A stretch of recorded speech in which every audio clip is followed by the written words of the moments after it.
Həqiqətən də bu şeylər namaz qılmaq, tövhidi yaşamaq və dəvət eləmək, şirkdən çəkinmək və insanları çəkindirmək səbir istəyir. Vasbir alə mə asabək. Bu yolda imtihanlar olacaq. Allah səni imtihan eləyəcək, sınaqlar olacaq, xəstəlik, aclıq, kasıblıq, yaxınlarının səni bəyənməməsi, adlar qoyması, hətta səni qovmaları kimi hadisələrlə rastlaşacaqsan. Necə onları görmüşük hər birimiz, demək olar əksəriyyətimiz. Lakin sonda nədir? Sonda uğurdur. Sonda وَمَنْ نَصْرِ إِلَّا مِنْ عِنْدِ اللّٰهِ. Kömək yalnız Allah'tandır. Kömək eləyəcək. يُدَافِعُ.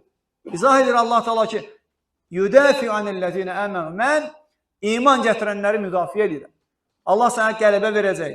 Səbirvə görə, israrına görə, Allaha olan bağlılığına görə, qəlbində olan ixlasına görə, niyyətinə görə Allah səni müvəffəq eləyəcək.